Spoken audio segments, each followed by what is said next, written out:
ಆತ್ಮೀಯ ಬಂಧುಗಳೇ, ಶ್ರೀರಾಮಚರಿತಮಾನಸ ಉತ್ತರಕಾಂಡ ಇದರಿಂದ ಚೌಪಾಯಿಗಳು ಮತ್ತು ದೋಹೆಗಳನ್ನು ತಿಳ್ಕೊಳ್ಳೋಣ. ಭಿನ್ನ ಭಿನ್ನ ಮೈ ದೀಖ ಸಬು ಅತಿ ವಿಚಿತ್ರ ಹರಿಜಾನ್ ಅಗಣಿತ ಭುವನ ಫಿರೆವು ಪ್ರಭು ರಾಮನ ದೇಖೆವು ಆನ್ ಸೋಯಿ ಶಿಶುಪನ್ ಸೋಯಿ ಶೋಭಾ ಸೋಯಿ कृपाल रघुबीर भुवन भुवन देखत फिरऊं प्रेरित मोह समीर भ्रमत मोही ब्रह्मांड अनेका बीते मनहु कल्प सत एका फिरत फिरत निज आश्रय आयऊं तह पुनि रही कछु काल गवायऊं निज प्रभु जन्म अवध सुनि पायऊं निर्भर प्रेम हरषि उठी धायऊं देखऊं जन्म महोत्सव जाई जेहि विधि प्रथम कहा मैं गाई राम उदर देखेऊं जगनाना देखत बनई न जाई बखाना तह पुनि देखेऊं राम सुजाना माया अति कृपाल भगवाना करऊ विचार बहोरी बहोरी मोह कलिल व्यापित मति मोरी उभय घरी मह मय सब देखा ಭಯವು ಭ್ರಮಿತ ಮನ ಮೋಹ ವಿಶೇಷ. ಇವು ಚೌಪಾಯಿಗಳು ಮತ್ತು ದೋಹೆಗಳು. ಈಗ ಇದರ ಅರ್ಥವನ್ನು ತಿಳ್ಕೊಳ್ಳೋದಕ್ಕೆ ಪ್ರಯತ್ನ ಮಾಡೋಣ. ತುಳಸಿದಾಸರು ಹೇಳ್ತಾರೆ, ಕಾಕಭೂಷುಂಡಿಯವರು ರಾಮ ಬಾಲಕನಾಗಿದ್ದಾಗ ನಡೆದಂತಹ ಘಟನೆಗಳನ್ನೆಲ್ಲ ಹೇಳ್ತಾ ಇದ್ದಾರೆ. ನಾನು ಕೂಡ ಚಿಕ್ಕ ಒಂದು ಕಾಗೆಯ ರೂಪವನ್ನು ಧರಿಸಿ ರಾಮನ ಮುಂದೆ ಹೋದಾಗ ನನ್ನ ಹಿಡಿಯೋದಕ್ಕೆ ಅವನು ಬರ್ತಾ ಇದ್ದ. ಆಗ ನಾನು ಅವನ ಜೊತೆ ಆಡ್ತಾ ಇದ್ದೆ. ಆಮೇಲೆ ರಾಮನ ಬಾಯಿಯ ಒಳಗಡೆ ಹೋದಾಗ ಎಲ್ಲ ಲೋಕಗಳನ್ನು, ಎಷ್ಟೊಂದು ಲೋಕಗಳಿದೆ, ಅದರಲ್ಲಿ ಬೇಕಾದಷ್ಟು ಬ್ರಹ್ಮ ಶಿವ ವಿಷ್ಣು ಮನುಗಳು ದಿಕ್ಪಾಲಕರು ಮನುಷ್ಯರು ಇವರೆಲ್ಲ ಇರೋದನ್ನ ಅಲ್ಲಿ ನೋಡಿದೆ ನಾನು. ಆದರೆ ಒಂದೊಂದು ಲೋಕದಲ್ಲಿ ಒಂದೊಂದು ಥರ ಇದ್ದರು, ಅಂದರೆ ಒಂದೇ ಥರ ಇರಲಿಲ್ಲ. ಅನೇಕ ಭೂಮಿಗಳಿದ್ದು, ನದಿಗಳು ಸಮುದ್ರಗಳು ಸರೋವರು ಎಲ್ಲವೂ ಕೂಡ ಬೇರೆ ಬೇರೆಯಾಗಿತ್ತು. ಎಲ್ಲ ರೀತಿಯ ಬ್ರಹ್ಮಾಂಡಗಳನ್ನು ಕೂಡ ನಾನು ನೋಡಿದೆ. ಮತ್ತು ನಾನು ನನ್ನ ನಿಜರೂಪವನ್ನು ಕೂಡ ಪ್ರತಿಯೊಂದು ಬ್ರಹ್ಮಾಂಡದಲ್ಲೂ ನೋಡಿದೆ. ಎಲ್ಲದರಲ್ಲೂ ನಾವೇ ಇದ್ದೀವಿ, ಅಂದರೆ ನಾನೇ ಬೇರೆ ಬೇರೆ ಬ್ರಹ್ಮಾಂಡದಲ್ಲಿ ಒಂದೊಂದು ರೂಪದಲ್ಲಿ ಇರೋದನ್ನು ಕೂಡ ನಾನು ನೋಡಿದೆ. ಅಲ್ಲಿ ಬೇರೆ ಬೇರೆ ನದಿಗಳು, ಬೇರೆ ಬೇರೆ ರೀತಿಯ ಸ್ತ್ರೀ ಪುರುಷರು ಎಲ್ಲರೂ ಇದ್ರು. ಆಮೇಲೆ ದಶರಥ, ಕೌಸಲ್ಯ, ಭರತಾದಿ ಇನ್ನೂ ಅಣ್ಣ ತಮ್ಮಂದಿರಿದಾರಲ್ಲ 4 ಜನ, ಅವರು ಕೂಡ ಭಿನ್ನ ಭಿನ್ನ ರೂಪದಲ್ಲಿರೋದನ್ನು ನಾನು ನೋಡಿದೆ.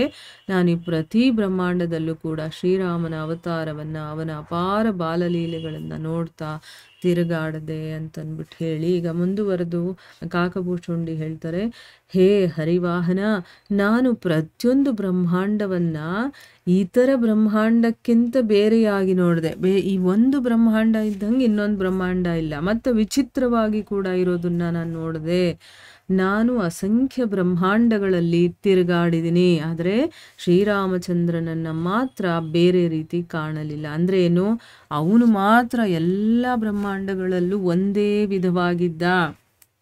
ಅಂದರೆ ಏನು, ಎಲ್ಲ ಕಡೆನಲ್ಲೂ ಅದೇ ಬಾಲ್ಯ, ಅದೇ ಸೌಂದರ್ಯ, ಅದೇ ಕೃಪಾಳುವಾದಂತಹ ರಘುವೀರ.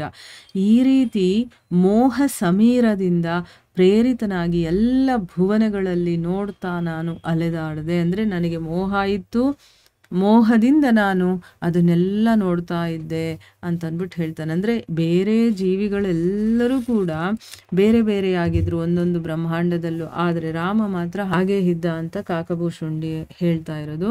ಅನೇಕ ಬ್ರಹ್ಮಾಂಡಗಳಲ್ಲಿ ತೊಳಲಾಡ್ತಾ 100 ಕಲ್ಪನೆ ಕಳೆದು ಹೋಯಿತು. ಅಂದರೆ ಒಂದೊಂದು ಬ್ರಹ್ಮಾಂಡದಲ್ಲೂ ಕೂಡ ನಾನು ತಿರುಗಾಡ್ತಾ 100 ಕಲ್ಪಗಳು ಕಳೆದು ಹೋಯಿತು. ಹೀಗೆ ಸಂಚಾರ ಮಾಡ್ತಾ ಮಾಡ್ತಾ ನಾನು ನನ್ನ ಆಶ್ರಮಕ್ಕೆ ವಾಪಸ್ ಬಂದೆ.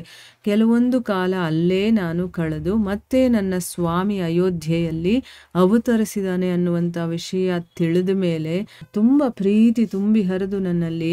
ನನಗೆ ತುಂಬ ಸಂತೋಷ ಆಗಿ ನಾನು ಎದ್ದು ಓಡ್ ಹೋದೆ. ಅಲ್ಲಿಗೆ ಹೋಗಿ ನಾನು ಈ ಮೊದಲು ನಾನು ವರ್ಣನೆ ಮಾಡಿದ್ನಲ್ಲ, ಆ ರೀತಿ ಜನ್ಮ ಮಹೋತ್ಸವವನ್ನು ನಾನು ವೀಕ್ಷಣೆ ಮಾಡಿದೆ.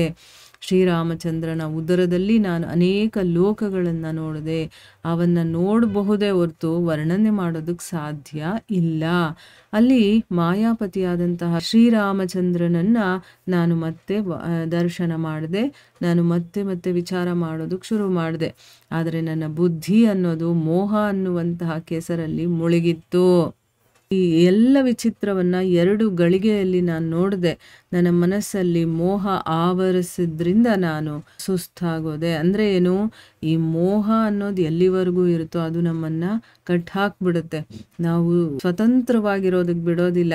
ಇಲ್ಲಿ ರಾಮಚಂದ್ರನನ್ನ ನೋಡಿ ಆ ಮೋಹ ಅನ್ನೋದು ಇರೋದ್ರಿಂದ ನಾನು ಈ ವಿಚಿತ್ರವನ್ನೆಲ್ಲ ನೋಡಿ ತುಂಬಾ ಸುಸ್ತಾಗ್ಬಿಟ್ಟೆ. ಅಲೌಕಿಕವಾದಂತಹ ಪ್ರಭು ಲೀಲೆಯನ್ನ ನೋಡಿ ನನ್ನ ಬುದ್ಧಿ ಭ್ರಮೆಗೆ ಗುರಿಯಾಯಿತು. ಇಲ್ಲಿ ಭ್ರಮೆ ಅನ್ನೋದು ನನ್ನನ್ನು ಆವರಿಸ್ಕೊಳ್ತು. ನೋಡಿ, ಈ ಜಗತ್ತಿಗೆ ಬಂದಿದ ತಕ್ಷಣ ನಮ್ಮಲ್ಲಿ ಈ ಭ್ರಮೆ ಅನ್ನೋದು, ಮಾಯೆ ಅನ್ನೋದು ಆವರಿಸ್ಕೊಳ್ಳೋ ಕಾರಣದಿಂದ ನಮ್ಮ ಬುದ್ಧಿ ಕೆಲಸ ಮಾಡೋದಕ್ಕೆ ಶುರು ಮಾಡುತ್ತೆ, ನಮ್ಮ ಮನಸ್ಸು ಚಂಚಲವಾಗುತ್ತೆ. ಈ ರೀತಿ ಚೇಂಜಸ್ ನಮ್ಮಲ್ಲಿ ಆಗ್ತಾ ಹೋಗುತ್ತೆ. ಇಲ್ಲಿ ಕಾಕಭೂಷುಂಡಿ ಅವರು ಅದನ್ನೇ ಹೇಳ್ತಿದ್ದಾರೆ.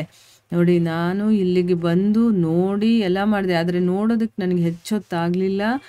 ನನ್ನ ಮನಸ್ಸಿನಲ್ಲಿ ಮೋಹ ಆವರಿಸಿತ್ತು.